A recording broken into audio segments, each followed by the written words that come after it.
Mayor Jones. Here. Mr. Amling. Here. Mr. McCready is absent. Mr. McQueen is absent. Mr. Rivera. Here. Mr. Ruth is absent. Ms. Samara. Here. Notice of this meeting was provided to the Bernardsville News and Courier News, filed with the municipal clerk and posted on the municipal bulletin board on December 14th, 2023. And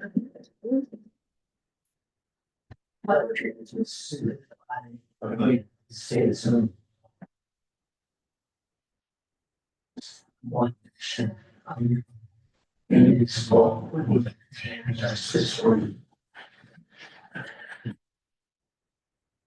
welcome to the December 16th, 2024 meeting of the Bernardsville Borough Council. This meeting is being conducted in person in the council chambers in Borough Hall, and it is being broadcast live on YouTube and on Zoom to make it as convenient as possible for residents to attend the meeting. Members of the public who are here in person and those attending remotely on Zoom will be given the opportunity to comment at appropriate times during the meeting in accordance with the following guidelines. Members of the public will be allowed to speak during the open sessions and during formal public hearings on the agenda, including public hearings on ordinances. Comments will be limited to 3 minutes per speaker, which will be monitored and enforced by the meeting clerk. Comments containing offensive, profane, or indecent language or language constituting hate speech will not be permitted. Remote participants will be muted unless they are unmuted by the clerk, and remote participants will not be able to unmute themselves. The clerk will mute remote speakers at the expiration of their 3 minutes of allotted time, or if they make any inappropriate or offensive comments. All speakers, whether in person or on Zoom, shall state their name and address before making their comments. Speakers on Zoom shall activate their cameras so that they can be seen by members of the governing body and audience. Failure of the governing body to provide a live broadcast of this meeting or technological problems encountered during the course of the meeting that affect remote viewing and or participation will not validate this meeting or any action taken, including but not limited to the adoption of any ordinance, resolution, or motion. Okay. Presentations, we have in the audience, John McDowell.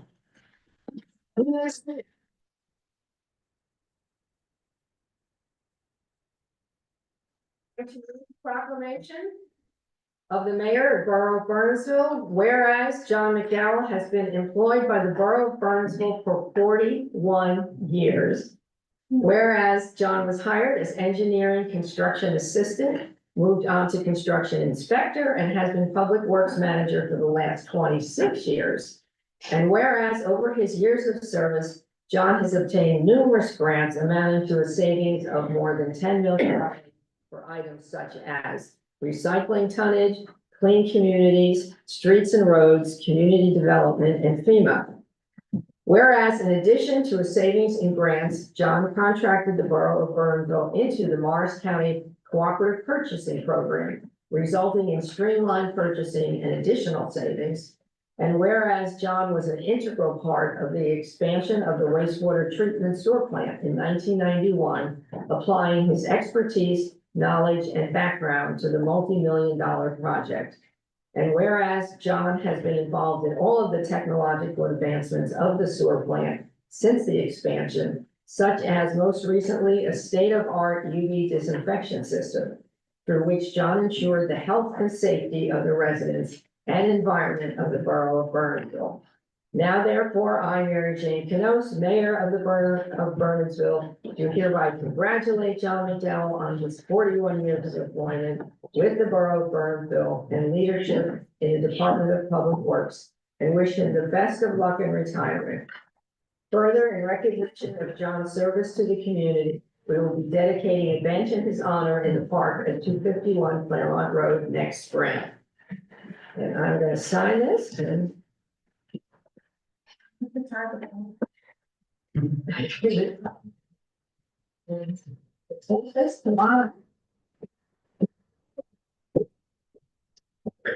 yeah. Oh, that's it.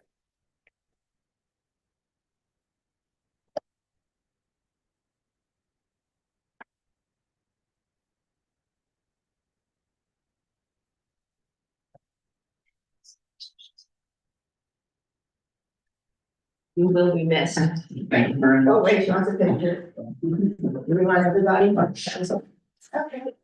Right. Just off the council. She has the job. Girls on the flag. Can I stay up here? No, not up on there.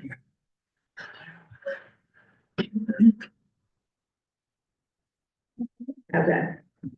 There you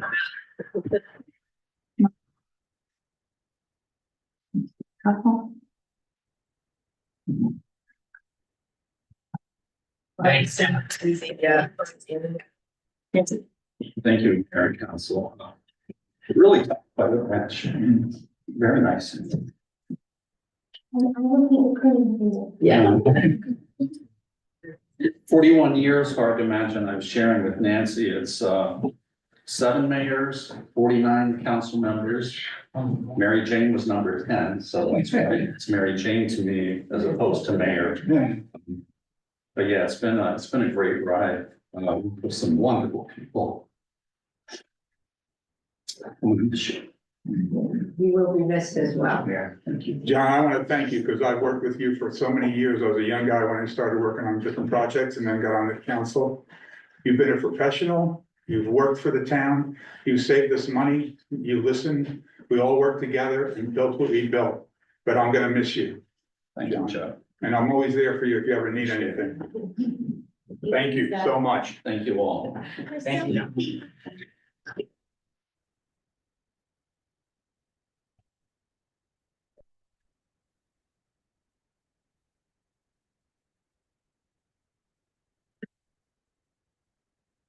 All right. Huh. Okay, next on our presentation, we have a traffic plan and design, parking evaluation. I believe it's still in draft form, right? It's not finalized. And, I'm gonna ask our parking consultant. We can put the report up on the screen. Up here, yeah, I'm here. Yes.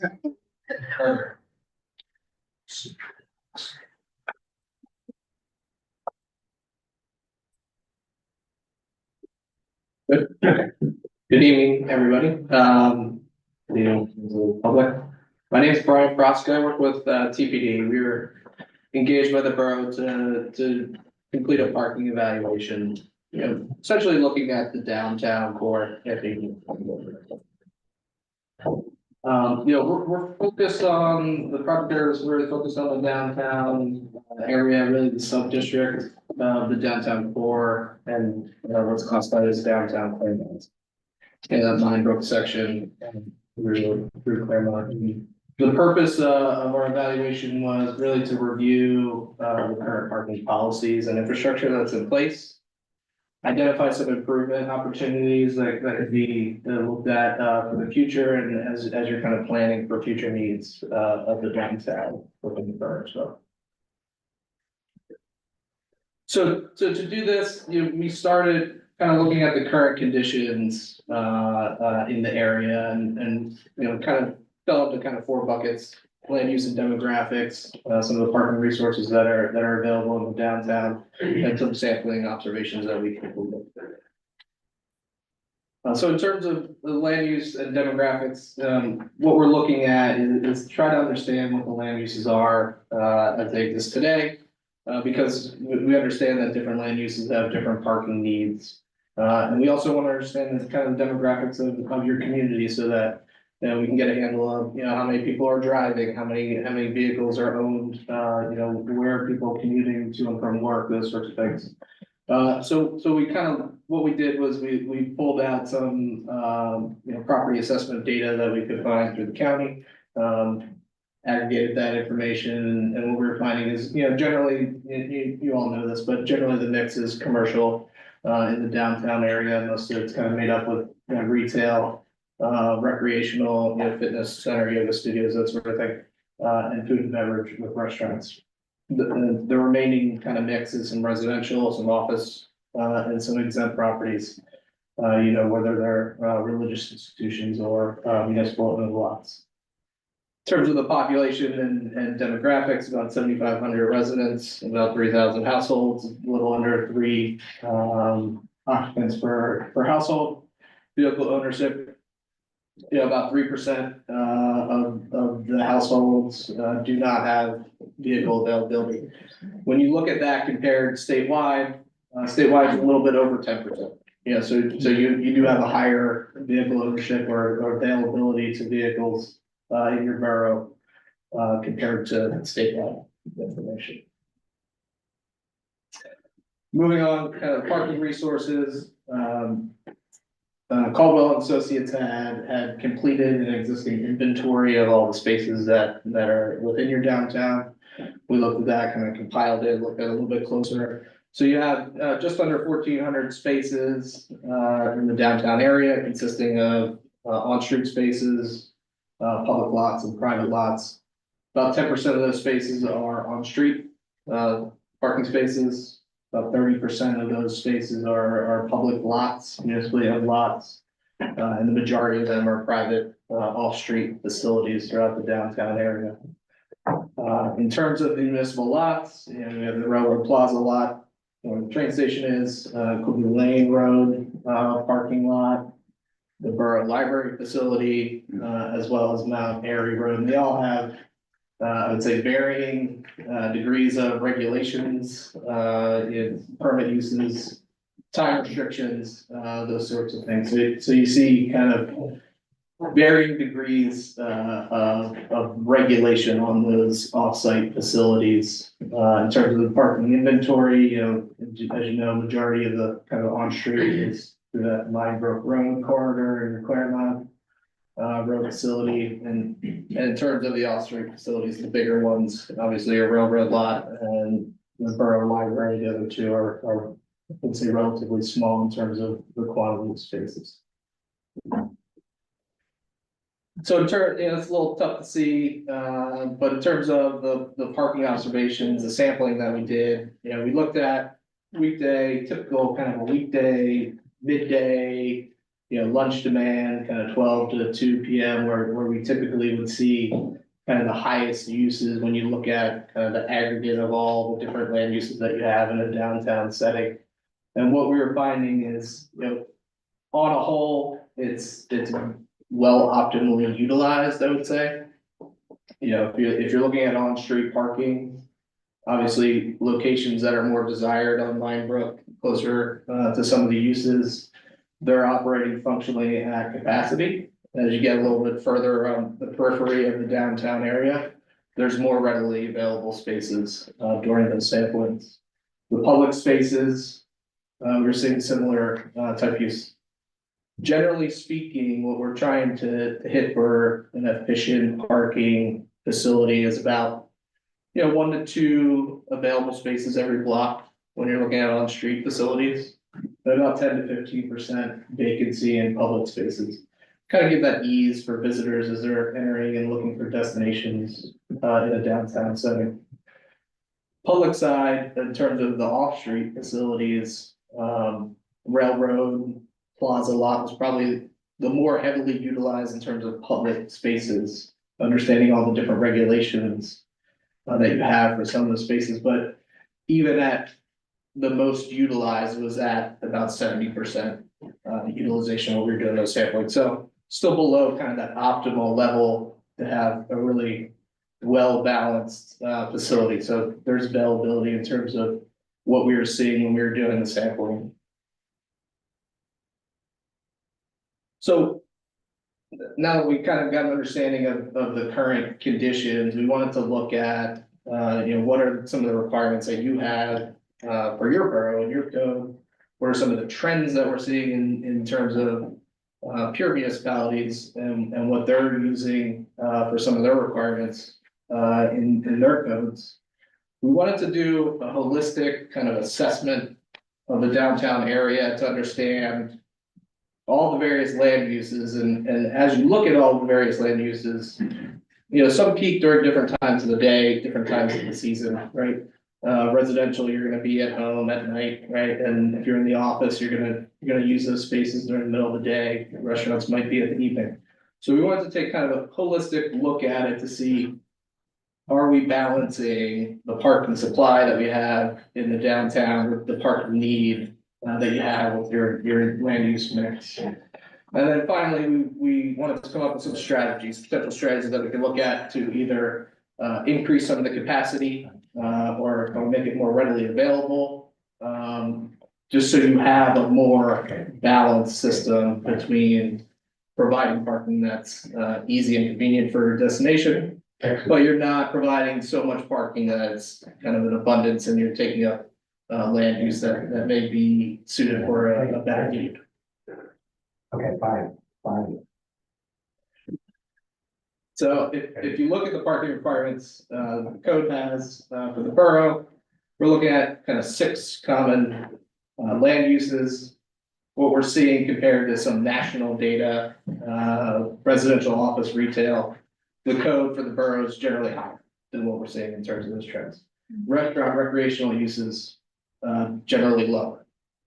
So the requirement for restaurant recreational is lower than what we're seeing the demand actually is, or the need is. And they're all relatively between 1/3 to 50%, either higher or lower. So you see some variation, but as a whole, I think the code does a good job at kind of following the trends, but you do see some fluctuation in different land uses. In terms of, some of your peer municipalities, what we're seeing in terms of their parking trends and their codes is we're seeing more flexibility. So typically, the traditional parking minimums is a static kind of requirement in the code that each land use needs a certain number of spaces.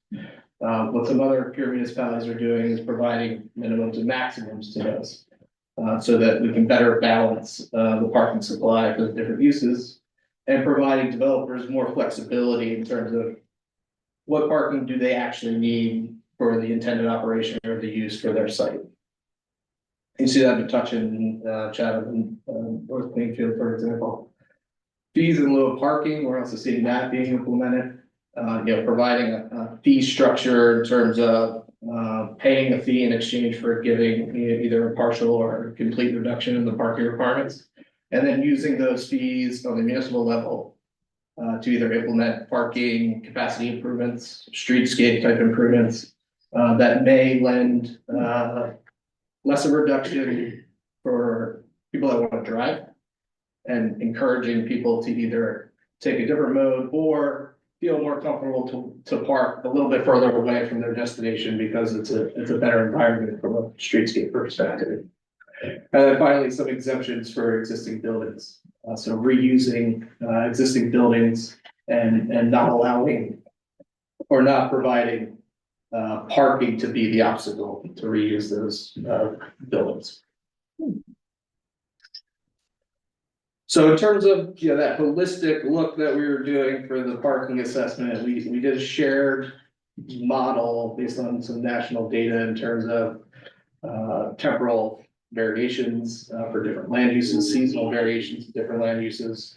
We took all of the property data that we could get in terms of the land use from the county, compile it together for the entire downtown.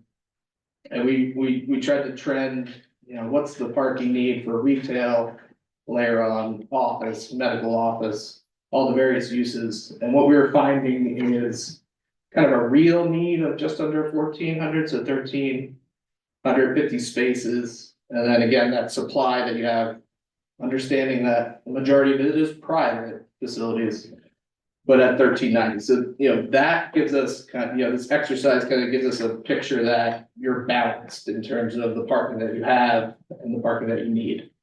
But again, that's taking into account a shared approach, right? Because you have a very high number of private parking facilities. Does the real need include private as well? Yes. It does, okay. Yep. Thank you. Very good. No public yet. Okay. And then we want to take that and then understand kind of what your future needs are, what maybe some of those impacts would be. with some of the potential projects that you have, in the area, whether they're redevelopment projects or some of the kind of known projects that we know. And if you collectively look at them, essentially it's a potential loss of just over 70 spaces, majority of them being the Mount Airy Road parking lot loss, with the potential residential development.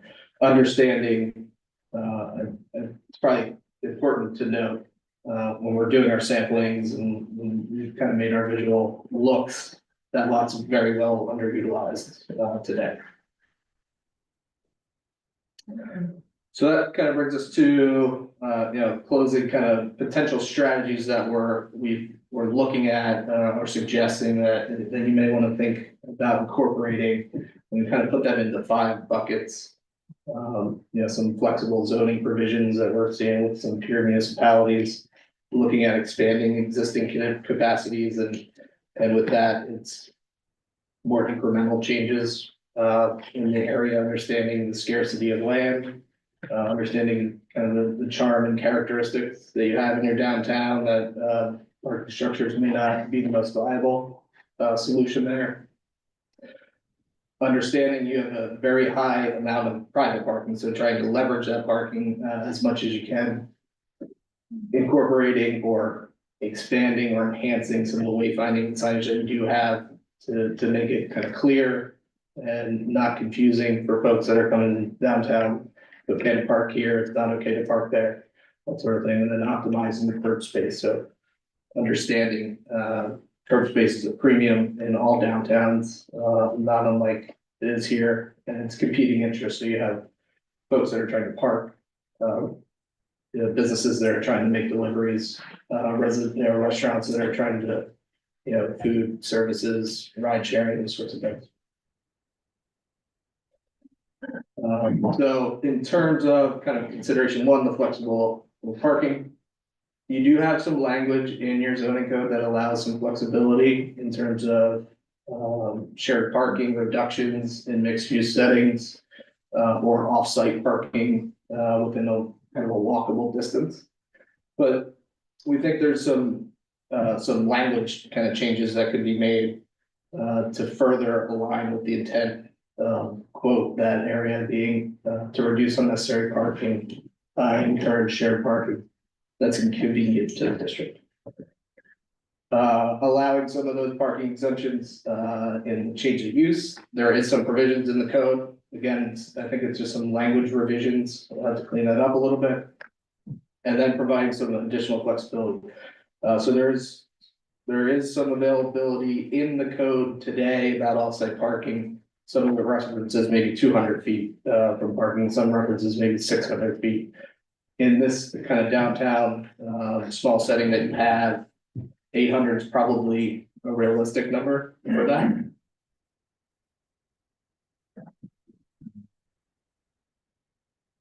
Second one, talked about it, incremental expanding of the existing capacity. We looked at, what changes could you make without kind of wholesale changes.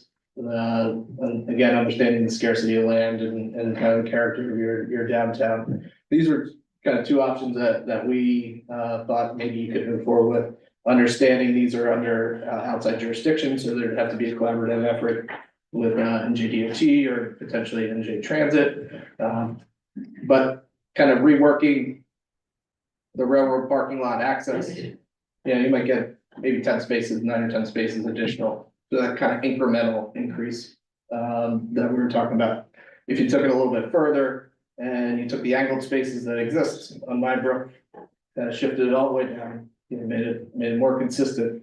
That 9, 10 might go up to 15 or 20. So again, kind of incremental changes that you can make in your downtown to provide some more convenient parking.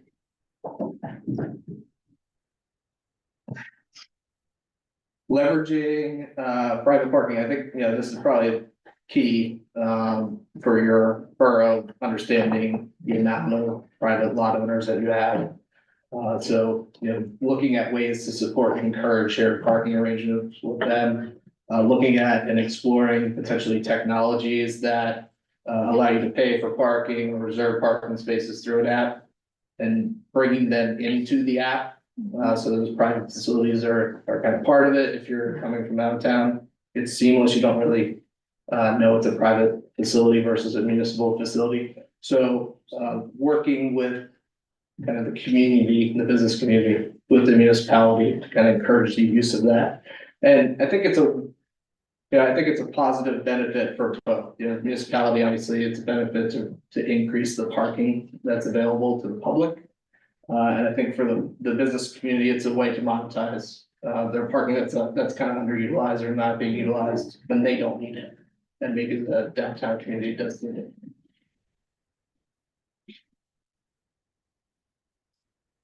Consideration for some wayfinding and signage improvements. So you do have some signs, you got the P signs at certain facilities. And then you have a lot of varied signs at the railroad plaza lot, 10-minute parking, permit parking, pay by phone parking. You park after 2:30, or you're in a yellow lot, you're in a white space and a number. So trying to clarify that for folks, make it a little bit simpler. You can even, we've seen other municipalities where, they have a nice map that they push through at the municipality level. They push it through the business community. They also include private lots. Again, kind of that seamless public-private partnership. And then the picture on the right is LA tried to come up with this as a pilot that they're doing to make it a little bit simpler for folks to understand, okay, green this day, between this hours, I can park here, red, I can't park here. So looking at kind of creative ways to just make it easier, simpler, and less confusing for folks to understand where they can park. And then finally, kind of optimizing the curb space. So developing kind of a curb management plan so that you're looking at it comprehensively. If you're looking at one block, there might be 2 restaurants, and maybe they can use the same space, or maybe a ride share location, so that each individual private facility is not trying to dictate what happens in their curb space themselves. So you're taking more of a comprehensive look at that.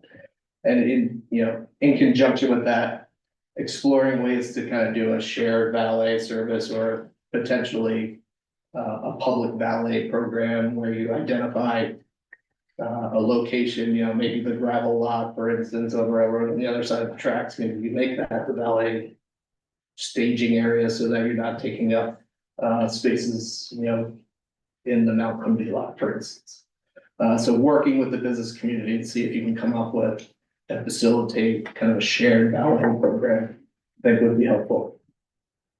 And then looking at and trying to understand the balance between, again, we're looking at 1 to 2 spaces every block, 10 to 15% vacancy in the public, off-site facilities.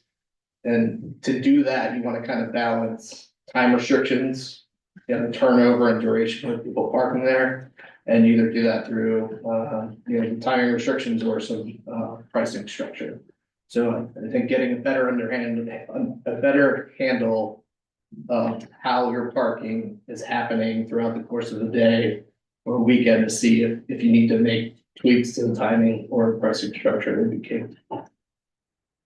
And that is somewhat quick, kind of brief overview for you. I'm happy to answer any questions that you have. Jake? Yeah, can you go back to the graph? I'm just curious, if we were to look at, this one here, parking my stuff. So, thank you. So industry standard, when you look at this, if we were just to provide some, I guess, comparative basis, and obviously you don't have the charts in here, but if we were to look at other municipalities, like if you were to look at New York, would all the lines be below the capacity, or if you were to look at Jersey City? Like, what does bad look like? What does good look like? And where do we look? Yeah, sure. So in this exercise, bad would look, so the top, like, let me explain a little bit more. So the top line says industry standard would be, if you take all of your land uses in your downtown and you looked at them singularly, so, a bank for instance, a bank needs 10 parking spaces, then they need 10 spaces at midnight, or they need 10 spaces at 4 o'clock in the afternoon. So that's kind of a static look, that industry standard. The way to kind of drop it down is the more realistic look of, here's how it fluctuates throughout the day. If you cumulatively look at all the land uses, here's where it peaks. That's that, the parking demand number, that's the 1,200 number. But then we wanna add in a buffer, that I've been talking about, where 1 to 2 spaces on street, or 10 to 15 to kind of make it more convenient. That gets you up to the 1350 number. So if that 1350 number was above your 13, that, your demand was above your supply, that's where you're getting into that critical issue of you need more than you actually have. Got it. Okay. Thank you. Sure. I have two questions. Thank you for the presentation. So, first one is about distance. You were talking about the code has sometimes 200, sometimes 600, sometimes 800 feet. And recommendation would be 800 might be more appropriate. It still seems a little bit far. It's 2.5 football fields. So I'd be interested to just get some more maybe guidance on a community like ours. And maybe I'm assuming that guidance would be having to have the sidewalk infrastructure and the ability to sort of access it, but I just would love to hear a little more on that. That was the first question. And the second was about some of the technology solutions you talked about, or wayfinding, is that right? How that works, just maybe a little bit more detail on it too. Sure. So to your first question, 800 is, I think it's generally a good number, but to your point, you need to have the infrastructure in place to make it convenient, feel safe, and kind of a walkable area that you don't feel like you're walking to football fields, right? So I think flexibility in the code, if you allow offsite parking and it's within a reasonable distance, and if that reasonable distance is 800 or it's 200 or 600, whatever it may be that you land on, making sure that there's language in that flexibility that requires or is encouraging the streetscape that you need to support that distance. Okay. And your second question? Just on technology, a little bit deeper on some of the technology solutions that exist. Yeah, so there, it's ever evolving. I think the technology for parking, everybody, may see the apps that are available now, coins in the machines anymore.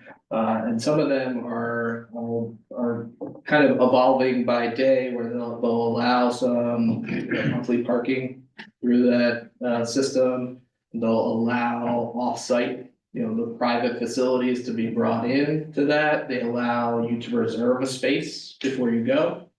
And so all of those kind of technologies are really pay by phone systems.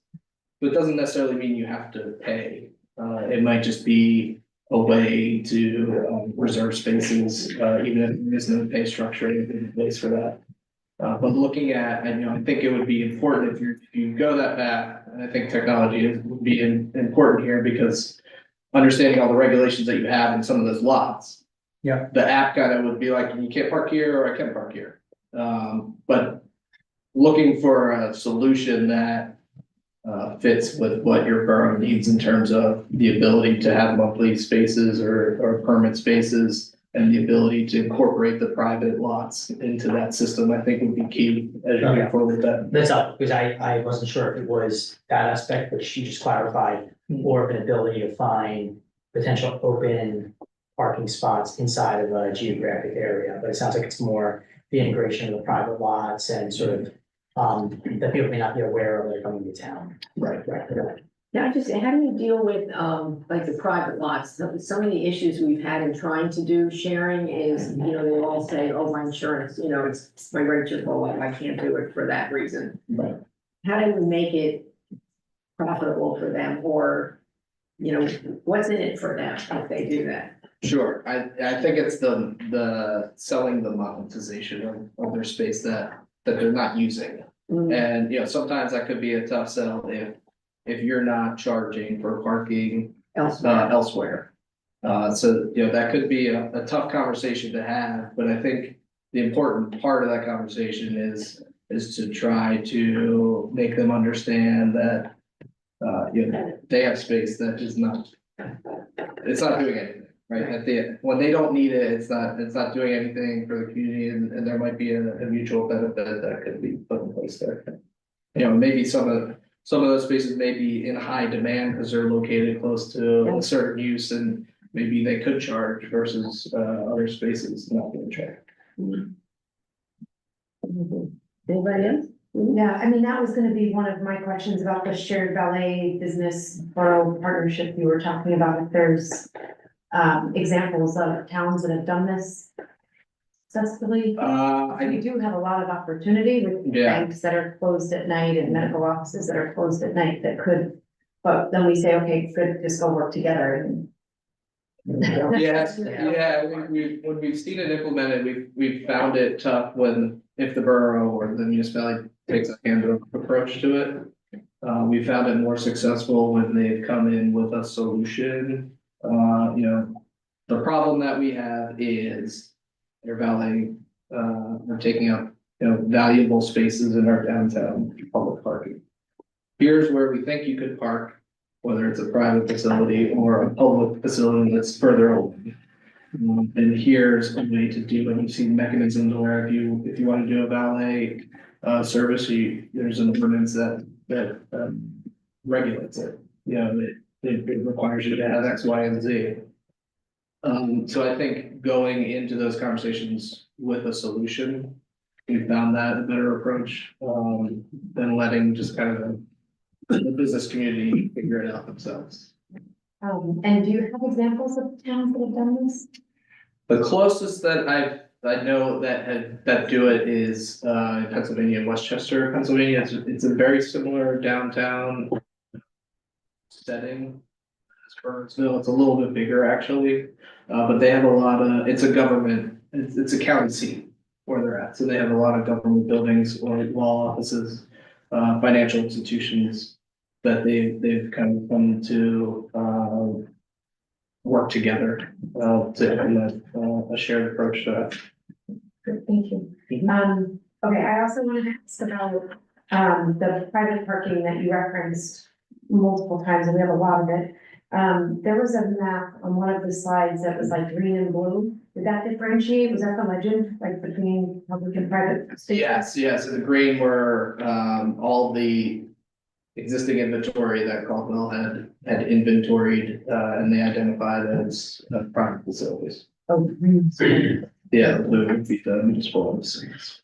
And then, you kind of gave us the current state and then alluded to, we're gonna lose 70 spaces with the new development that we're going to have. With that, you only had like 40 spaces, I guess, between the need and the real need and the demand. So we would then be under or over, however you wanna look at it. We wouldn't have enough spaces at that point if we lost 70. And that doesn't obviously take into account, I would imagine, the additional parking that's required for those new facilities that are going in as well. So what could we do to kind of take a look at that and try to see where we might be? And then again, come up with ideas on what we would need to do. Yeah, that's a good question. So, you know, I think when we were looking at it kind of holistically, we felt that your parking is at a good balance as it is now.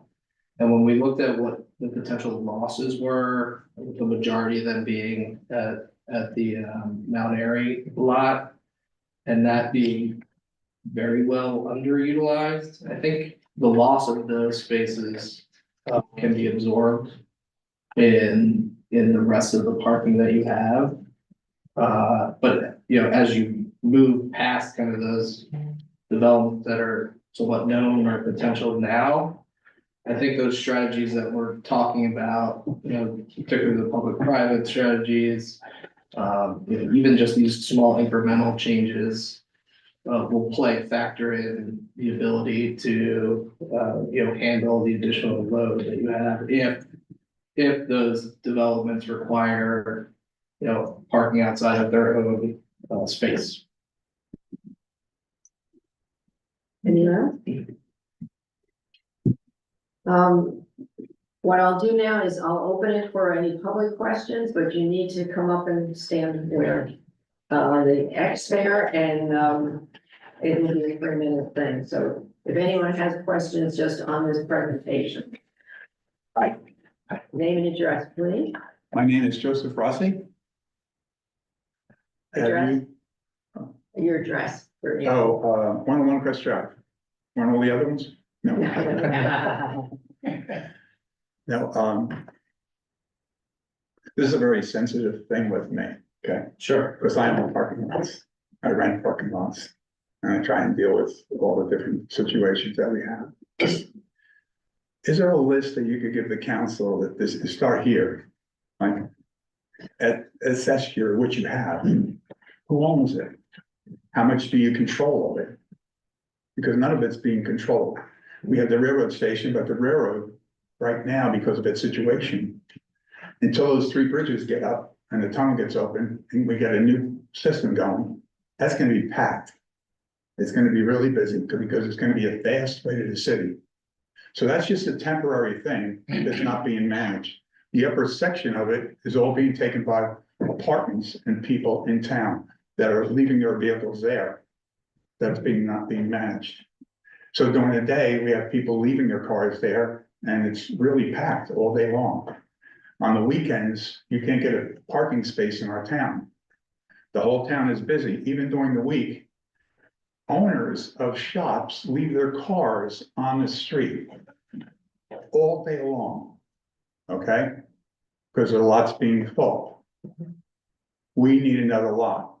We need a few lots, but we need the police to write tickets on all those cars and all those people that are doing that.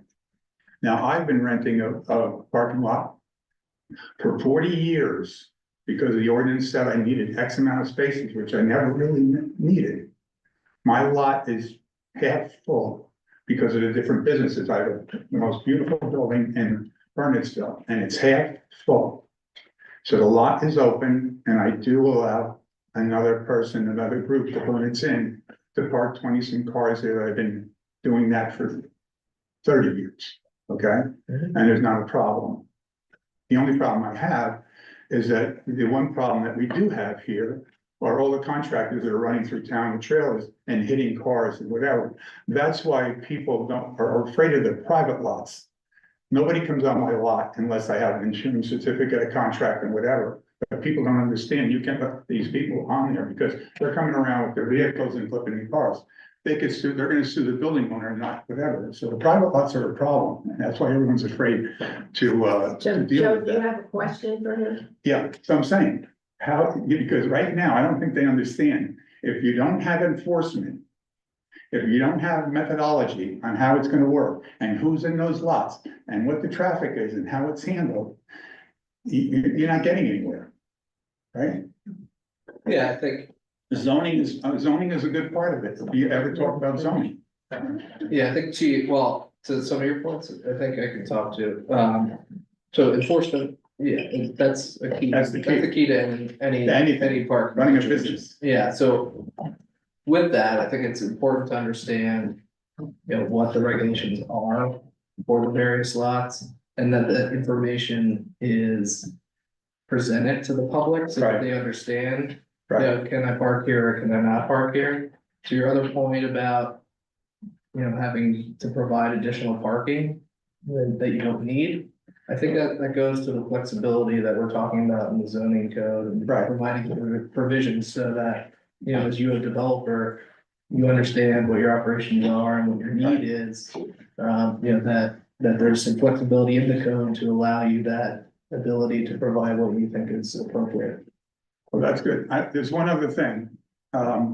The problem of restaurants and businesses parking on private taking private parking lots up, the theater parking filled.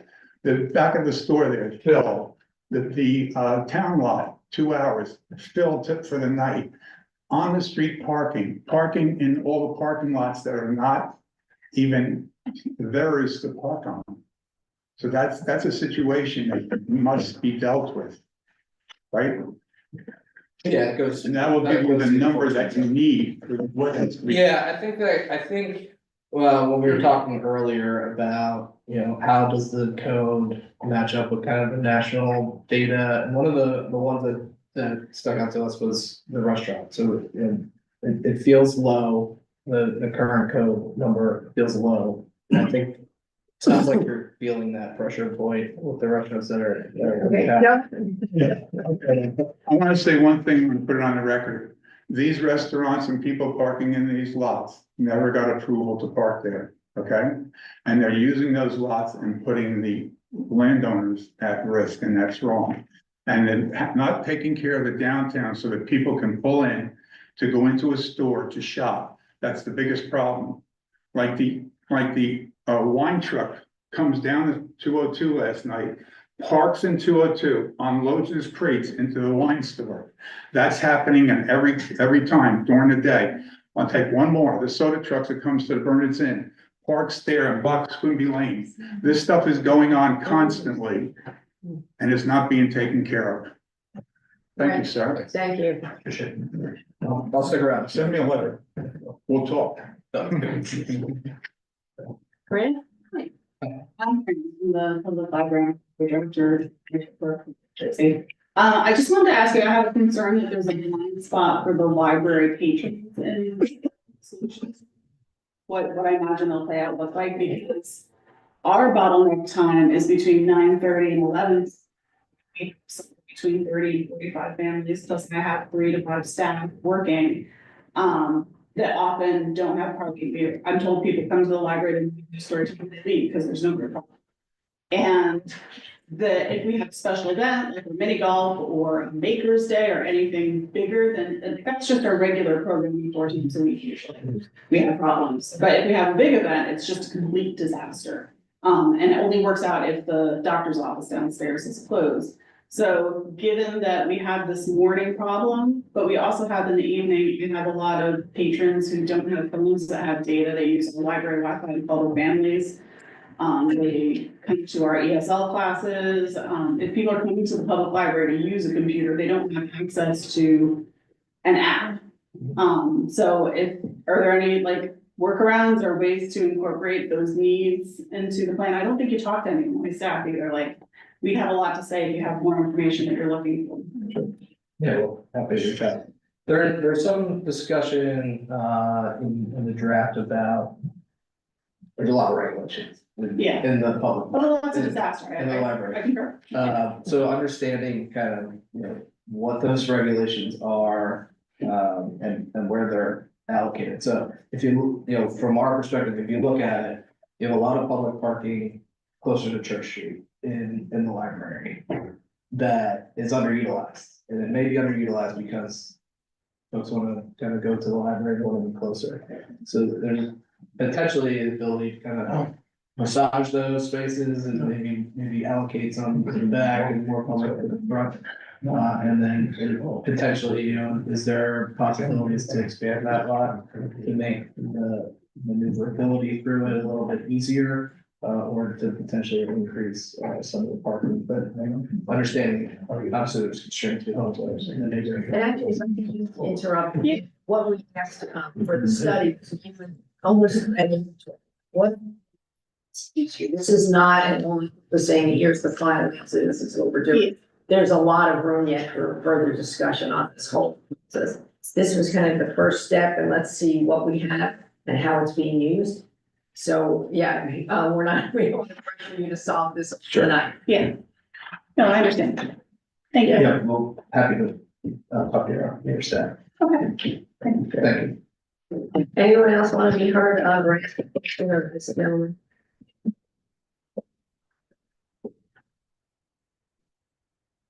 Bob Graham, 84-3 Dryden Road. the inventory should definitely be done.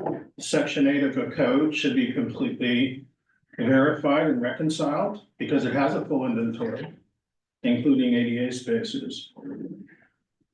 This request should also ask, I believe, and I don't see it yet, a comparison of enforcement techniques. Bernardsville does not enforce parking today. Enforcement is really important for a lot of the reasons, as you know. So there needs to be a reference to other organizations, to other towns, any of your towns, and say, how do they enforce it? I'm very concerned that at the moment, Bernardsville is depressed, retail and commercial, and that there are large buildings that are unused, unoccupied. And if the plans go through to try to vitalize Bernardsville, there will be a much more evident demand for parking. The Bernardsville station, for instance, is empty. Well, that would consume parking spots. Palmer's empty. Now they have a giant parking lot there, but that's empty. It's really important that when you do the inventory, you in fact do one of the things you're supposed to do. I believe you said you did it, which is look at everything that's supposed to be available by code. For all of the storefronts, and you can default to the minimum for something that's unoccupied. But that's really important. School parking, you're gonna have to get a much better understanding of the school parking lot and how it's used and sliced, and there is no excess in that school parking lot, it's all accounted for. There is excess that's been denied in the bank that's near it, and so it looks like it's open, but it's not part of the school parking lot. And she can attest, well, whatever, you really have to probe that area significantly. MV is abusing the parking in Bernardsville now. It's very clear, it's a disaster. It's unenforced, there's no real guidance that says you can't just take a valet and put them on public parking, but it's actually very bad. Far worse than Bernardsville Inn, which used to actually have rented space, but MV, the council has to do something about MV with the police chief. If we need an ordinance, we'll have to do that. The train station is gonna be metered, so they talk to you about that. Complimentary parking, it's Pollyannish to believe that these private owners are going to get by the insurance issue. Now, public parking and cooperation with private and public is certainly possible. Understand if the point that was made, if we remove the parking, it's a supply demand situation. It'll become unbearable and then people just won't come. Once you get that buffer, if that buffer gets deteriorated, then you know the implications are catastrophic. I think the real key is to truly understand the inventory at the next level, that how is it actually being used? What's the reality of the use? There should be something where you're asking the commercial and retail people what their problems are. And Bernardsville should be making sure that employees park away from the houses. Now, enforcement will help that. If you enforce 2 hours, you don't get someone who's working there and parking the whole day. Enforcement is probably the most important thing that has not been addressed by Bernardsville and parking, and you should be able to provide enforcement recommendations based on peer towns. What do they do? The cost is minimal to do it. It's just a matter of whether we have the gumption to go ahead and enforce it. Appreciate your comments.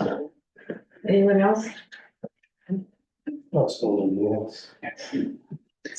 Ryan, when I submit material to you, you call me on it if I'm making a mistake, and I'm gonna do the same with mistakes. Just your name. Hal Simoff, 209 Mount Harmony Road. I think your graph is wrong on the shared parking analysis, because I think the peaks are drawn from the restaurants and the movie theater and the nighttime activity. You ride through on Wednesday, Thursday, Friday, Saturday night, you can't find a parking space. I always do. I always get a parking spot. Well, you're the, No, I don't, no special privileges, but I always find a spot. but, well, but you have to, but you shouldn't have to cruise all the lots. I don't, I find them in the train station most of the time. But I think what's happening, what Bob just talked about was some of the entertainment, with the restaurants and the movie theater have like virtually no parking on their sites. Right. And I think that if the borough does take a force for action, they should set up a program where the money that's collected goes to enforcing parking and even promoting the additional means of parking. Maybe a bond issue that's supported by contributions or assessments to the property owners that have no park. Like Bob, because just to collect the money, $100 a month or whatever you're collecting, doesn't do any good. And I think that something has to be done with the money so that a program can be put forth, a bond to pay for a bond issue, that money can then be issued to improve parking, maybe build a deck on one of the parking lots or acquire additional parking by assessing the property owners or somehow paying for it. Now the borough just collects the money and then puts it into the coffer. Well, then they stopped collecting a few years ago because of the condition of the economy, but I think the money should be set aside to promote parking, not just charge for it. Thanks, Hal. Anyone else? There's somebody on. Person on line one. No. Marina, and Sherry. Sherry Muskelly wants to talk, and Marina and Adele, so I'll do Sherry. Yeah, she's also a planning board member. Thank you. Thank you. Sherry Bunkskeller, I'm at 80 Mountaintop Road. And I had a couple of questions. I don't have a copy of the report. What day did you do this on? You said you did one afternoon? Yeah, we just did one sampling. And what date was your sampling? It was over the summer. I believe it was What was it, July 4th weekend? Was it, I mean, the summertime isn't going, you don't have the date when you did this? a specific date with me or Right. I think that when you move forward, it's going to be important what date you do this. Summertime, people travel, you don't have the same traffic during the afternoon, you don't have people in school. I think it's relevant when you did it, and that perhaps you need to look at it in the fall or some other time that's not inconsistent use. My next question, you mentioned two suggestions, which were to add more angled parking spots and change the access to the railroad, the rail station parking. Everything else is an app, private partnership. You don't have any specific suggestions that could really impact, because I agree with the last two speakers that we don't have enough parking. And it was an afternoon 2 Saturdays ago, I drove around literally for 20 minutes trying to find a parking spot until the farmer's market closed. And in the evening, as long as you have access to the railroad station, that's generally, I don't have a problem. But parking is a problem if I want to run in somewhere. So I'm just not comfortable that your numbers accurately reflect the real usage. And I was hoping you were going to have some ideas and solutions other than talk to people about partnerships, because the cost of insurance has gone through the roof in every aspect, private, commercial. It's not necessarily realistic. So will you be able to provide more suggestions other than those potential 18 spots? Well, the study's in draft form, so we'll take all the comments that we're hearing tonight, and questions and look a little bit further into the details of that. Sure. Thank you, Sharon. Thank you. Maria? Can you hear me? Hello? You're good. Okay. Maria Nadale, Minebrook Properties on Quimby.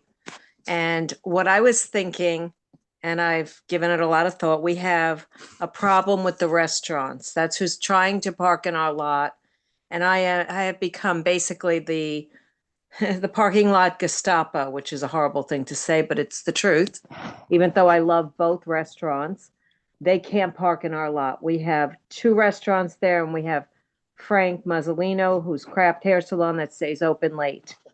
And they're always going in there and parking in there, including the valets. So the valets, each of these restaurants should have valets that don't charge for valet parking, and they should be told where they should park.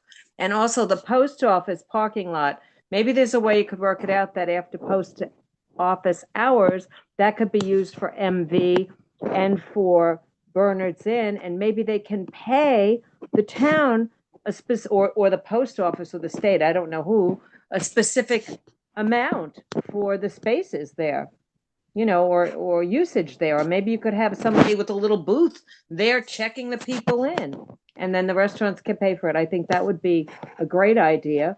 Or maybe the train station build a 2 or 3 story parking lot there, like they have in Morristown.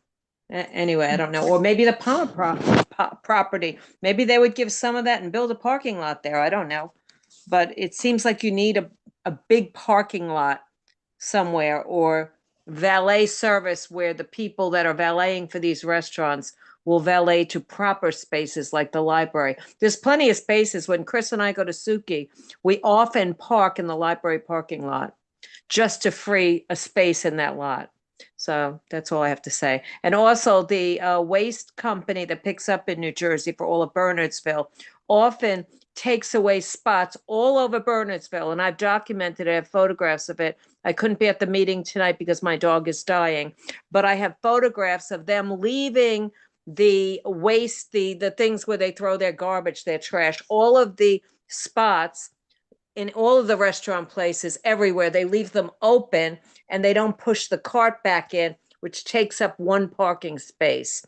So I'm on top of that with International Waste, whatever they are, and they can't stand me, but I don't really care. So that's another problem that the town has. And it's a serious problem because it's not only in our parking lot, it's in everybody's parking lot. I've actually taken photographs. I thought I was going to be at the meeting tonight to show you. So anyway, that's all I have to say. Thank you for your time. Send me the pictures. I will. Thank you. All right, thanks, Maria. Thank you. Okay. Mark? Mark Walden, 40 Liberty Road. I had a question regarding the gravel parking lot that you mentioned as far as using for valet. Is that the one over here, right across the street, or is that outside of the zone that you were looking at? It would be just across from the railroad. Up by Neil train station. Mark. Where is it? Up by Neil's. Right. Oh, okay, across the. So that lot in the back can be cleaned up. One thing that I would like to see is, when you were talking about the reduction in spaces, by losing the Mount Airy lot. If that could be called out, it's 70 spots, but like, how many spots in each of those lots would be, being lost? And then the other thing that I think is relevant to the usage is also the, number of, businesses that are occupied. So, we have enough parking per se, but if you're doing a survey of the available spots and we have 25% of the storefronts aren't rented, it's kind of a skewed survey because you don't know what, the people that would be attending, visiting those stores at that time. So I think that should somehow be worked into it, Yes, we have enough spots, but this is with 25% of our stores not, being rented at this time. Just something to give another way of looking at it, a different ratio, but that's about it. Thank you, Mark. I just want to say something on the empty. There's very few stores that are empty. The only ones that are empty are owned by a developer who's waiting to knock the whole thing down. And that's the only reason those stores are empty. Tell me, who came up with, did you come up with 25% of the stores being? No, I'm just saying. I don't know what On the center of town, those stores are the only stores that are empty. And they are owned by the developer to knock them down, or they would be rented. The Clem buildings as well. Pardon? Clem, the old 56 degrees, the gun shop, Yeah. those are empty. Oh, yeah, that's because of the. That's again because it's when you get approval Right. to build Right. apartments there, that's the only reason, or that would be full too. Yeah. People call them. The methodology should work. You have to assign a default value for parking to any of the storefronts.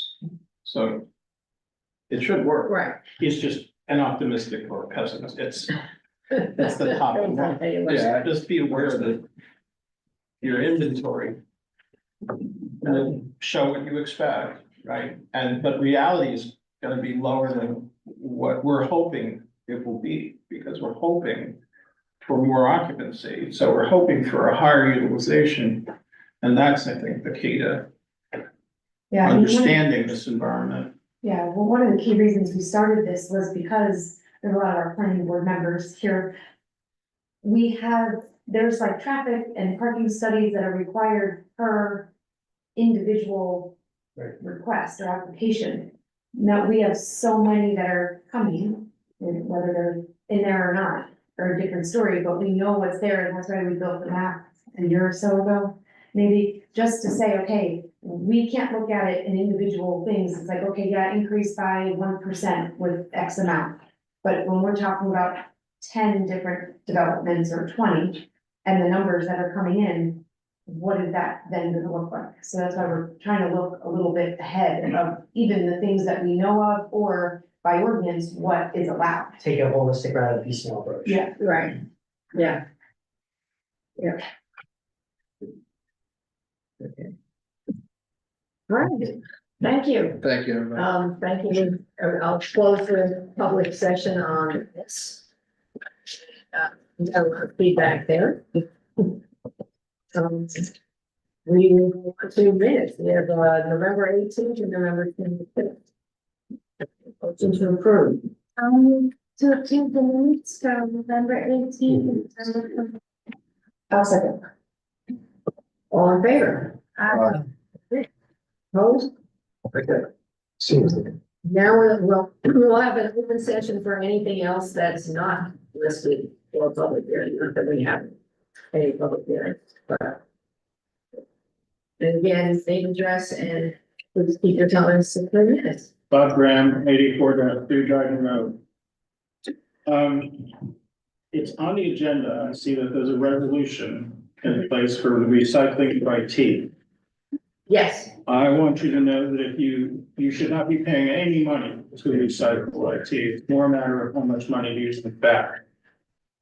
So my son owns an IT recycling company, and I want to be sure that Bernardsville does not waste money spending it on IT recycling. That's all. I'm just requesting that you contact me if you want IT recycled for free okay. or recovered. In some cases, there's some value, but often not. But in any case, you shouldn't be spending any money on it. Yeah, I don't think we're not, okay, yeah. Because it's your IT. This is different than collecting it at the high school. This is Yeah, this is. internal. Yeah. So I can get it to you for free, and I can get you a lot of new equipment for free. Also, Okay. which I've done in the past Mhm. many times. Just Thank making you. sure the tradition continues. Anyone else from the public? Mark Walden, 40 Road.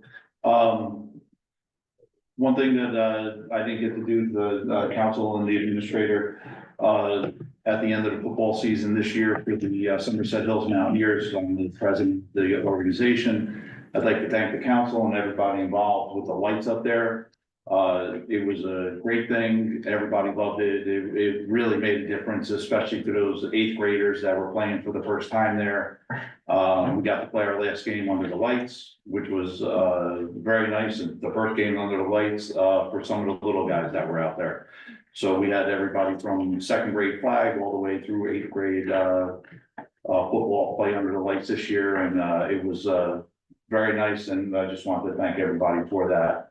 And also thank the council for the holiday parade as well. It was our first involvement with it and thought it was really nice. And we had a great time. We had a good turnout, about 40 kids.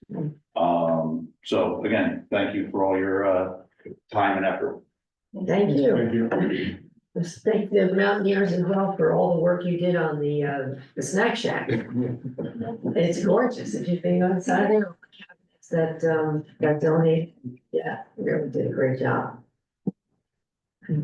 Took a while, but we got there. Anyone else in the public want to be heard?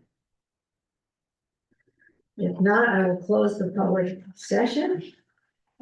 Moving on to, we have numbers hanging on between.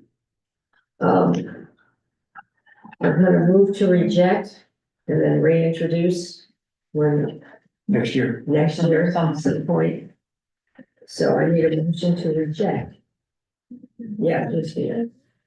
No, I don't think We've done the public hearing, we're in carry. Yeah, we've been carrying. To reject ordinance 20. I have a comment on this particular, and it should be helpful. It'll be really quick. Bob Graham, 84-3 Dryden Road.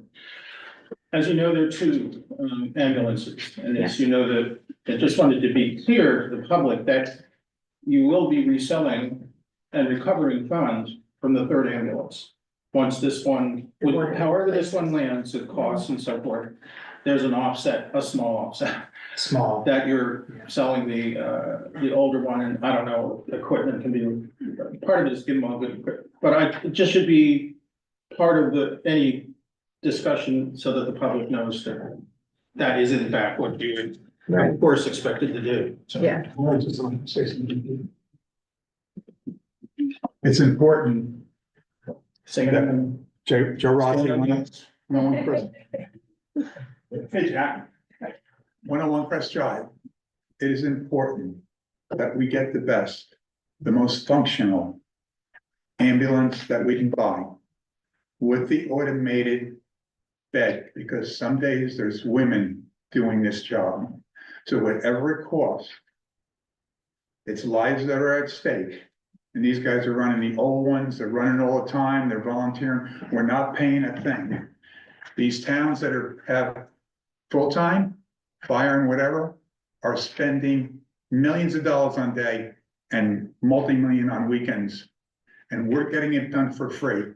I think there's a problem. I think the board should write to the state that we should put it in, incentivize our public works or anyone that works in the community to do the training for them and get them a stipend, not this stupid $1,500 that the state gives them. It's more valuable than that. We have the hospitals coming out and charging crazy numbers for people to pick up people after our people have taken them out of the houses, have them all set, the transfer onto their gurneys. But please support our volunteer. We've done this all these years of making sure that they got what they needed. Thank you. Thank you. Yeah. One of the few towns still have them. There's. Okay, so we move. Move to reject ordinance 2024. Roll call, please. Mr. Ambeline, As a member of the fire company, I'm gonna abstain. Ms. McCready, Yes. Mr. Rivera, Yes. Ms. Zamara, Yes, rejected. Is that enough? 3. Jack, is that enough? That's 3? Yeah, the vote down. Okay. Or to pass, actually, only needs 3 affirmative. Okay. All right, moving on to resolutions. We have 24-265 through 24-277. Any questions or discussion? Because we did not have a work meeting on any of these, but they're pretty standard. The house at 207 North Finley, that was the one at St. John's on the Mountain rehabbed. As a outreach project. It's gorgeous. They did a beautiful job. It's now a 2-family house that we get to count as part of our affordable housing. So this is our contribution towards that. Maybe just a small explanation for the public on 276, Fair Housing Act amendment. Yeah, that's the Institute of Local Government Attorneys in their challenging the statewide number, they say is too high. Yeah. No, it can't hurt to support. It's a part of our effort to continue to push back on affordable housing burden. Correct, on the statewide number, which would reduce all the local municipality numbers if in fact the legislature listened to them. It's worth a shot. Can't We'll hurt. do it. Anything else on here? Any good? Okay. Motion? Jay, is the last motion? I move that I move that resolution 24-265 to 24-277 be adopted. Second. Roll call, please. Ms. Zanera, Yes. Mr. Rivera, Yes. Ms. McCready, Yes. Mr. Amlin, Yes. Okay, reports, mayor's update. I forgot because I was popped in at the end of the last meeting. That I attended the League of Municipalities conference, and one of the first day we had the Sustainable Jersey luncheon, which so I was our representative to accept our for the first time, silver. This year, we made silver, so we presented with this at the conference for the, for Sustainable Jersey, and I have to thank the Environmental Commission and our green team, and especially, Jeff Hammond for all the work they put into get us up to the next level, and which is not easy to do, and I think it's good for 3 years. So we have that till 2027. I just wanted to, I also was at the conference elected to the League of Municipalities Executive Board. So representing Somerset County. Congratulations. Thank you. More meetings. I have an ad hoc safety campaign committee now that we had our first meeting. Lots of good ideas. I met with the chief to go over them, so hopefully we'll be putting out, you'll start to see things for a safety campaign with the goal of getting people to slow down in town and pay attention to crosswalks and just be more alert when they're driving. In case the chief do a readout on that at public safety too, because we talked about some of those issues as well. Yeah. Did my 17th wedding. I have another one coming next week, so that'll make 18. Nancy and I attended the police recognition breakfast, which the Law Enforcement Foundation sponsors at Roxidicus. It's a wonderful event. They give out all the not really recognition to the police officers for all the things they've done through the year. Amazing. And we've asked the chief, I think at some meeting I will read them because there's several life-saving events that they've done. Amazing investigations. It's just, it's amazing what a great police force we have and what great work they do. And it's nice that the foundation honors them every year. We had our last centennial event, that same day, or was it the 6th? The Berners High Jazz Ensemble did a concert of Tommy Dorsey music, big band era that was really well received. It was good. Kids had a great time doing it. So thank you, Fran, for helping with our committee this year. And so we made it through the year. I attended the Somerset County Business Partnership Annual Meeting. That's where they recognize Citizen of the Year. This year it was Michael Kerwin. I don't know if you all remember Michael Kerwin. Well deserved. I had my first League of Municipalities Board meeting. That was in Princeton, so I missed the briefing. But we had a briefing today on drones. We did a ribbon cutting at the Burnsville Decorating, that's on Quimby. They opened up what was the dog groomer there, Whack Happy. They now have it as a decorator showroom, so it's really worth stopping in, and Arlene does a great job there. We had a Main Street board meeting. I did a ribbon cutting at the House of Swab at Broadway Suites on Claremont. If you haven't been in there, the concept is they're all individual entrepreneurs, each has their own little business, they each have a little suite. And this, I think, was the last one that was open, and she specializes in bridal and event hair and makeup, so I think that's all full now. We had Wreaths Across America at St. Bernard's Church on St. Bernard's Cemetery on Saturday. We put out, I believe, 140 wreaths on the graves of veterans. We do a little ceremony, the scouts came and helped us, so it was very cold, but it was a very moving ceremony. Then we had the holiday parade that night, and it was great, because the Mountaineers had a incredible float there that you put together. The best, I don't want to say things, yours was good, but Frisell Electric, he had this whole truck lit up. Did you see that? I know. So that went off well. I haven't gotten back everybody's committee assignments. Let's see, I've got Al, Ross, Gina, and Christine. Oh, so I'm missing Jeff, right? I only have Al's self-evaluation. Did you send it to me? I'll have to check again. And then I had also asked, I think we talked about doing a goal setting kind of for the next year. And I had asked each of you for your 3 top priorities for the year. And then I think if we start from there, we're not starting from out here. So I think I've gotten Christine's and Jeff's so far, but so if you haven't done that, let me know. And finally, we have, as his last meeting, we have a plaque for Jay. This is his last meeting. He's finishing his term. So presented to Jay Ambeline by the Borough of Bernardsville, in grateful appreciation for your service as a member of the Bernardsville Borough Council from 2022 to 2024, and for your valued participation and commitment to public service and to all the residents of Bernardsville.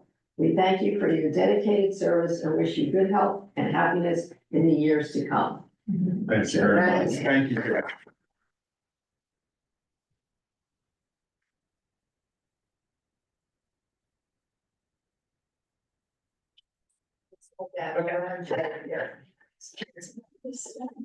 And there's. That's chairs. Yes.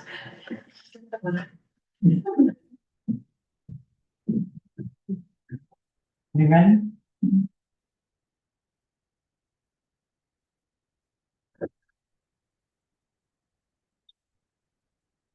Thank you. This is awesome. Oh, yeah, thank you very much. It's been a pleasure. Really. Thanks, Mayor. No.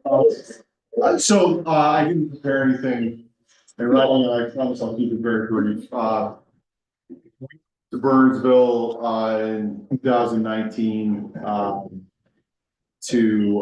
for job and for the opportunity for our son to go to school in the Northeast. So it was a great opportunity for us, and I've always liked to contribute to volunteer time. The month before I decided to run, politics was never in my future. But I've thoroughly enjoyed my time doing this, and meeting people. The people up on this council have been fantastic representatives of our community. And I've enjoyed the time here. I really appreciate the welcome that you all gave me and just being able to be a part of this great organization, and to the administration. You know, Jack and Nancy, I appreciate it. Anthony has been great. So I just, everybody, thank you very much. Please accept my thanks, and I know you guys will do wonderful, and very excited to see what Ross has to bring to the team going forward. It's a great organization and a great town. So thank you very much.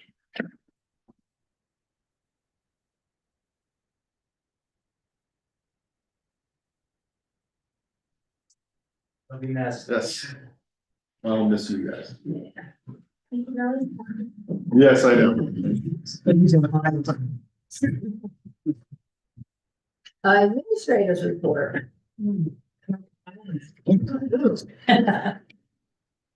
One thing that you didn't mention is that at the Jazz Festival, we're selling Oh, bird ornaments and well, they're called insulated wine cups, but you could use them for anything. And they're very nice. They have our centennial logo on it. And they're $15 each, and they're available downstairs at the tax office and the bottom. yeah. Great flavors, they make wonderful gifts. Yeah.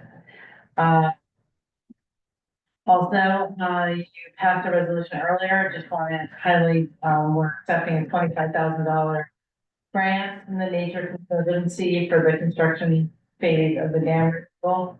We're still actively pursuing for this of, working on several other grants. So, yeah, it's a pretty hefty cost at over $2 million. $25,000, not a lot, but we're slowly trying to, you know, whittle it down. Tom Sylvia is our new recreation director as of December 9th. So he has a whole weekend, and he's settling in. We're very happy to have him, and he comes from Clinton Township, and he has 22 years of experience as a municipal recreation director. So we look forward to him applying them here. And he gets along great with Stephanie, who is also new, who's the assistant rec director. She's been here a couple months longer than him, so we're looking forward to what they have to in store for the recreation community. And the good news is that the our New Jersey Highland petition was accepted at the meeting on Thursday night, and Jessica Caldwell, the borough planner, she attended for us, and she is here. She's gonna talk a little bit about the meeting, the application, next step. Well, just before you do that, real quick, I almost forgot, at the concert that you mentioned, the jazz concert, Nancy came and sat there at the desk the whole night selling or taking people's donations. So thank you for above and beyond. All right, so Jessica Caldwell, Borough Planner. I did attend the Highlands Council meeting last Thursday. The plan conformance application was approved. And so starting, I guess, in January, we have a full sort of slate of grant issues to address of around $65,000, but they are funding an environmental resource inventory, master plan reexamination, and Highlands master plan element, adoption of the Highlands conformance ordinance, as well as the housing element and fair share plan. They'll apply $12,000 for that. And then we have a Highlands Center feasibility study in order to establish the center area that we'll need to do next year. That's $25,000. As well as some funding towards the municipal stormwater management plan, which would be another $25,000. So it's a lot of good work ahead and grant, monies to go towards that. And it was all good. Everyone was happy. Thank the Highlands Council and the staff, and they're looking forward to working with the borough. Yes, Mountain Lakes also got approved. Yeah, Mountain Lakes got it the same night as well, and they were there. Yeah. Yeah. That's great. Thank you so much. You'll be busy now. Yeah. Definitely. All right, thank you. Anyway. Thank you. Okay.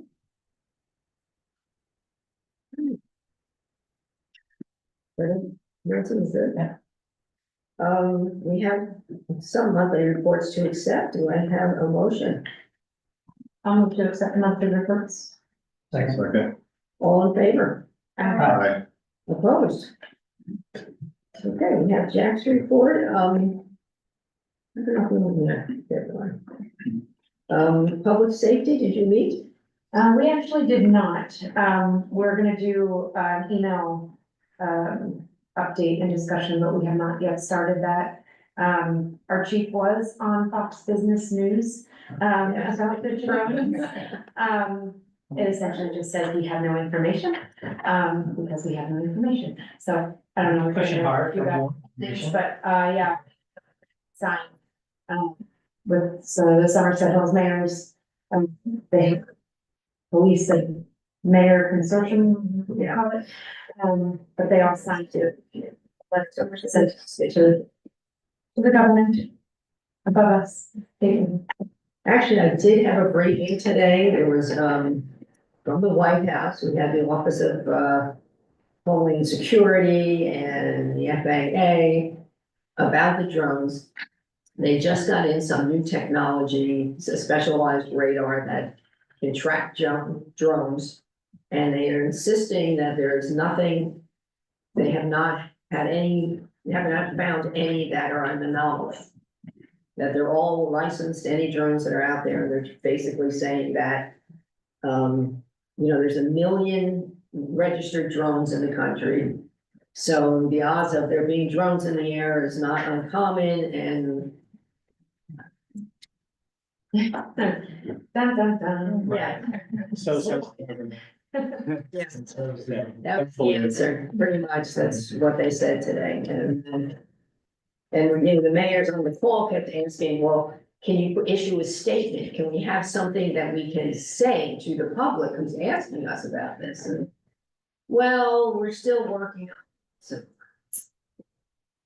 So. No, it's no right, so that's what they said, pretty much. Anyway. So that was all from public safety. Okay. Finance, you haven't met? No, we didn't. Yeah. And we'll be, I think, if I have everyone's requests, we'll start putting those together. Personnel, I think we have something in executive. Yeah. Public Works? Public Works, we didn't meet in December, but, there is in the reports, just kind of what they've been very busy on in Public Works, but, one of the things that, I wanted to point out was that the Veterans Day banners, Yes. got so much great feedback on those, and I think we should really, commend Public Works for the job that they do to get those up, because it's not easy, up and down, and it's, a lot of towns do them, but I feel like for our town, it means a lot. Speaking for the people who said it to me, I witness families that are gathering underneath them and then going out to making a day of coming to see the banner. So I really think if it comes up to stop that, I think we better not. Yeah. Actually, we keep getting requests for more flags. So if we could expand, that would be great. And on the report, it also says we got 2 new employees in Public Works. So now that John is kind of on his retirement, we'll get back to meetings for January. The monthly meetings. Okay. Any council and committee liaisons? Nope. Not that anybody. Breakfast tomorrow was at home because of Tom's, we wanted to get, we still need, before we go to the meeting. I had one for Environmental Commission. They met this week, and Al last meeting asked about coming up with potentially asking them to review bamboo ordinance. Right. So it actually, I think we're gonna have to go have another meeting about it with them before there wasn't really a clear recommendation, but, I think it's a little more. It's not that simple to just say, we're gonna ban bamboo. Because the state already has regulations about certain invasive species that are no longer to be planted. In Bernardsville, we do have those trying, remove barberry. So until we know of like a major problem with bamboo, then I think we should handle it as case by case basis. Instead of spending time trying to come up with the ordinance for something that, unless I'm missing, we haven't really issues about it. Yeah, I think the resident was more concerned about Existing. the existing, but trying to prevent future. So knowing that we can't do much about existing, yes, we have the Boy Scouts had a project, Eagle Scouts had a project, and some making sure that there was an additional bamboo put in the future. He offered to speak to the environmental commission. I think I sent you his email. If it's of interest, I don't know how open his meetings are, but he was quite knowledgeable about bamboo, so. Yeah, so they are too, and then apparently there's different types of bamboo, some that don't Spread. as Yeah. bad and some that do, and I think any responsible homeowner, I would hope, wouldn't be planning something that would damage the neighbor's property. Right. Anything, whether it's bamboo or anything to be in. Reds like crazy. Well, that particular thing, that type of bamboo does, so. They did come back with, kind of a draft ordinance based on Warrenville Township. That's, Yeah. apparently they, anytime that comes up, it stems from a problem. Yeah. I don't think that's.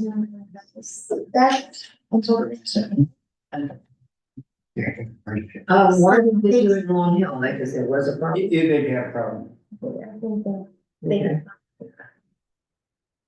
Is there any way I can come back on something on public works?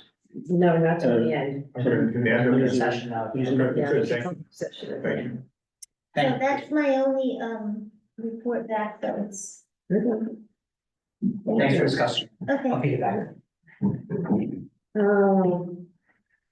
Hillary, I saw you there. Shamrock Shuffle, yay. Start to trickle down. Yeah. We're back for 5th annual. So we will use basically just a repeat from the last couple of years. It's worked well. And we figured out how to do the jobs for Blue last year, so we'll do that again with the police officers. But everything else will be the same as prior years. Everyone good with that? Yeah. Can she explain it for the record, just like Oh, sorry. what it is? It They don't is know. a 5K road race that we do for a fundraiser for the School of St. Elizabeth. We started it during COVID. Great. And a 2 mile walk. And a 2 mile walk, yes. And the 2 mile walk just cuts off a little bit, so it's the same course. Yeah. And the funds go to the school. Yes, the fundraiser for the school. We have a kids fun run before the race, but that's just on the campus of the school and the church. Thank you. Yeah, Yeah. thank you for doing it. for 5 years. Yeah. The lacrosse wall, what are we doing on that? We're moving it. Right, so the last meeting, we talked about how it was put in a, I guess, less than desirable location. And if you can bring up my very rudimentary, drawing. So down there, you see current location, it is right next to the bleachers, or right near the bleachers, facing that way. And we're proposing to put it where it's proposed. It, is more wide open there. It would not, impede the path, that's not the scale, obviously. But, we were out there with Tony, our engineer, and at the time Stephanie, the assistant rec director, and Kevin from Public Works, and we ran it by the, Nick and Cross. and he likes the location, nobody had a problem with it. We reached out to 2 people to get prices to move it.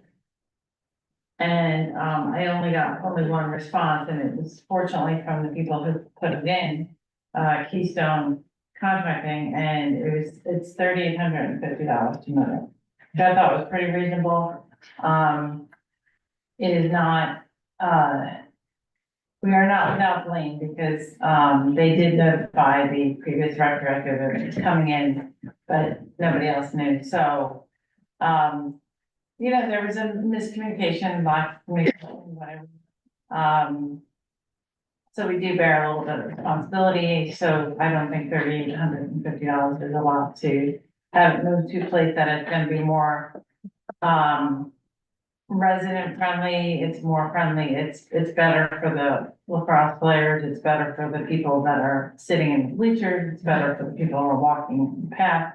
So I just, wanted to get your okay, if you think it's a good spot, and you think it's a good price, we'll get you.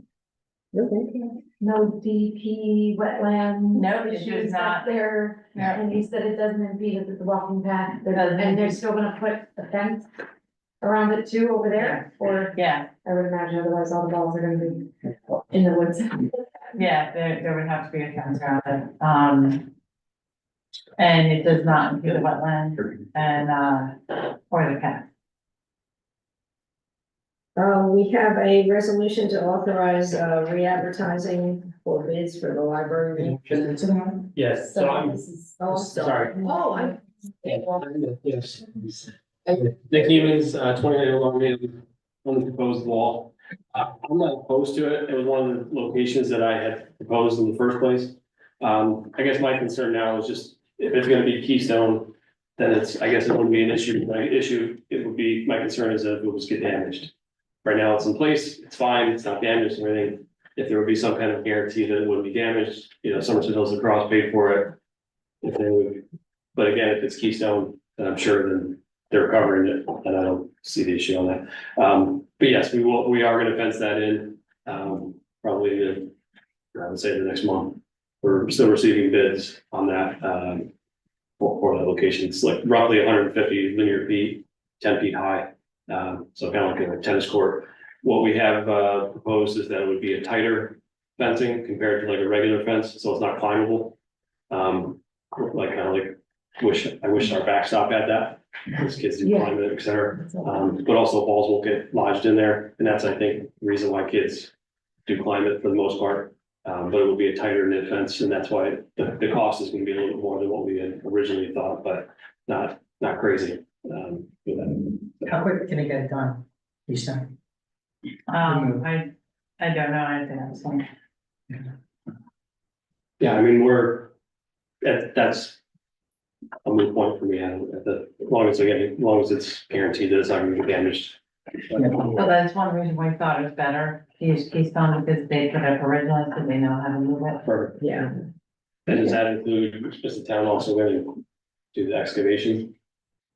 Right, DPW is gonna do the excavation, and the stone is kind of cheap, so we're gonna move whatever we can and put in there.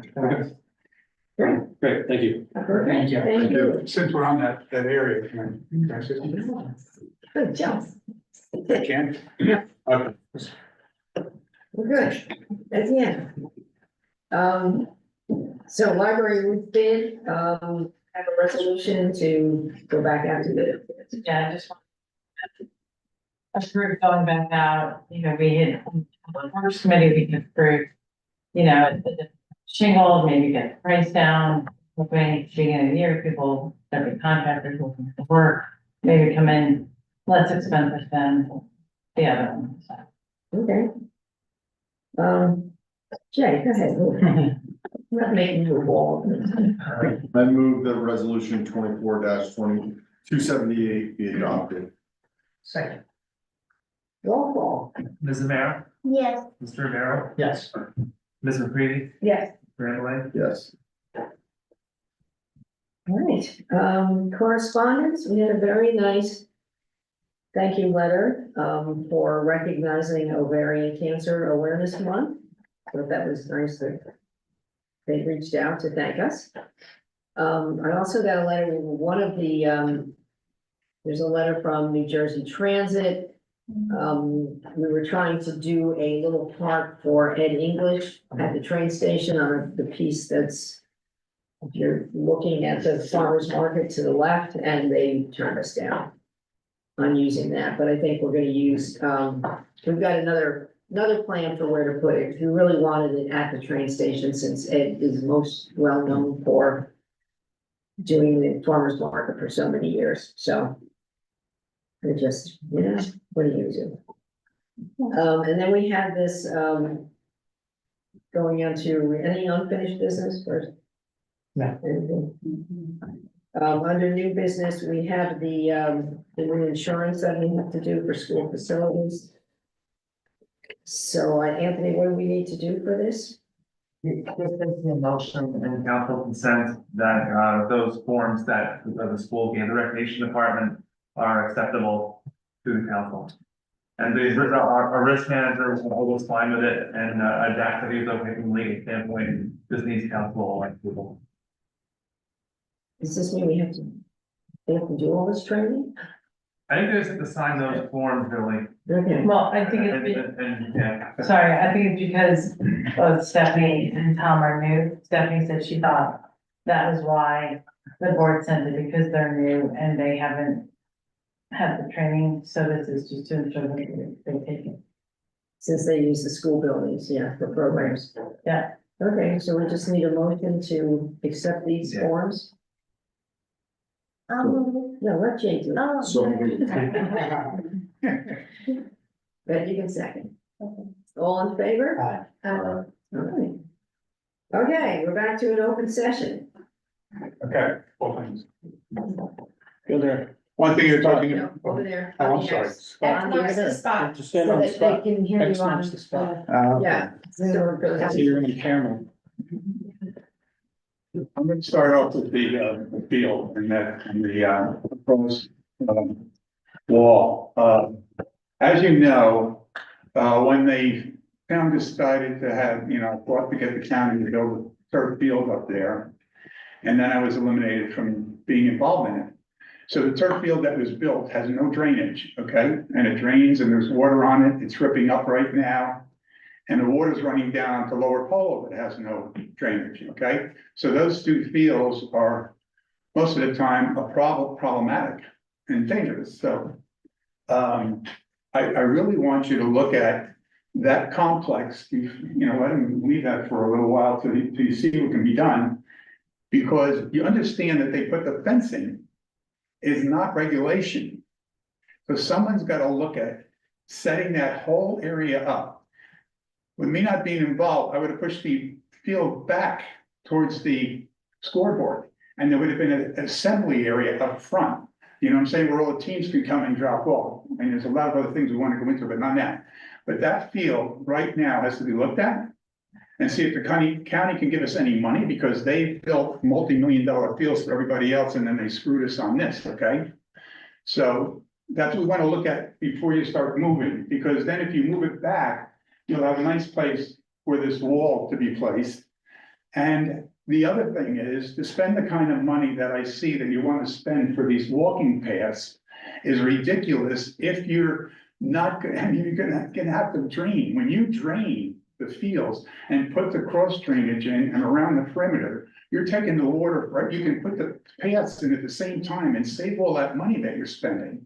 They go in at the same time, it all drains, and it'll drain like Evancal. Have you ever been in Evancal after a 7-inch rain or a 5-inch rain? You walk on it, it's dry. The only problem with Evancal that you have, that you don't feed it right. It's gotta be 5 feedings of organic and 3 feedings of weed killing and whatever, and cut right. And it's not done. I had to call in this year and say, listen, all the flowers are very nice on the field, but the kids are being bitten by the bees. So that's a real problem. Now, so I'll end up there and I'll work with you and deal with whatever you gotta do. They'll get that back in place and get the drainage going, Lower Polo and that, okay? That's the most important thing. We need those fields and we need them drained. The next thing is, The roads have been very dangerous with the leaves. The leaves haven't been picked up and you go up roads and you have to stop in the piles and go around them. We sent out a flyer that told the people they could only put it on the curb, on the shoulder. They're in the middle of the road and the guys are having, I know we have a new crew and I feel bad for them. But they also, do you know that we have $150,000 new machine sitting over wherever it's sitting that can't suck leaves? And I brought this up 2 years ago, I'm bringing it up again. They bought a machine for $150,000 that has not been repaired and not been replaced. And they're using the old machines. So please, can somebody do something about that? That's a real problem. And we haven't been cutting the shoulders back. You know why? Because the shoulders. Time's up. Okay, the shoulders, because the machine that we bought is too large for our roadways, so it hasn't been being used. We were told, I was told we're gonna swap for the one that can cut those. And I have one other thing, the county roads have 20, 30 trees that are ready to fall down. We have a problem with all these trees on our roads and their roads. And the county and the state, the state, the town and whatever, everybody's gotta get involved and start looking at it because they're coming down and taking the power out. Thank you. Thanks, Joe. And it's lucky somebody doesn't get killed. Okay. Anyone else? Me. Bob, yes. Bob Graham, 84-3 Dryden Road. First thing I want to be sure, Mary Jane, you got my email. Yes. Okay, thank you. Second, I just want to remind us that we should be working with USPS Real Estate on the post office relocation functions. They've got staffing issues. They're understaffed. So that may come into play also, but let's try to maintain collaborative control, I guess, a bit, on that. Second request is that leverage your expert on parking to give you any guidance about shuttles.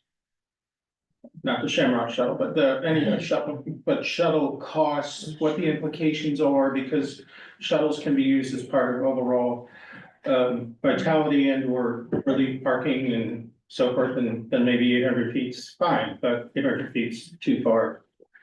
Except in a shopping center, which they sometimes use, they'll say, oh, well, people go to a shopping center and they'll walk 800 feet.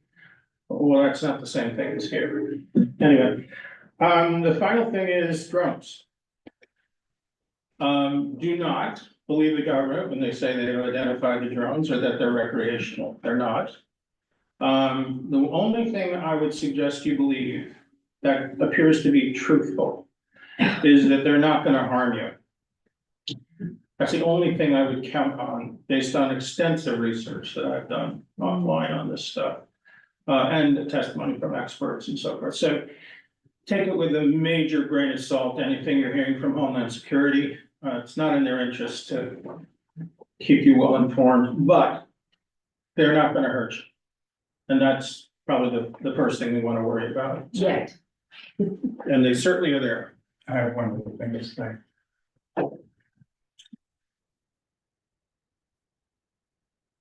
It seems like, does the council want to get rid of the post office? Joe, it's not a question and answer kind of thing. Okay, I'm gonna say this, the post office, 700 boxes, 500 of them are used. Those people are coming to town every day. There's 90 some people or more, 100 some people that go to that counter. I go there, they come from my office buildings, they walk down. They come from the stores, they walk down.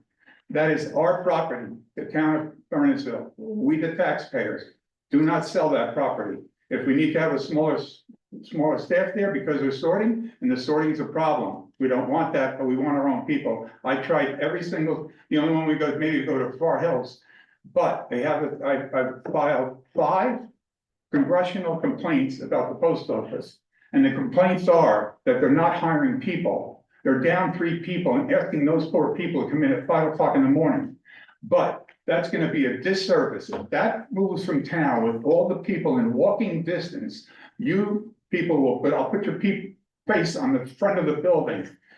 That this was the wrong thing to do. That is the busiest place. It brings people in to get the car washed, they go to the restaurants, they go whatever. And people, a lot of people in the Bernardsville Mountains, I don't know if they know what you're trying to do here.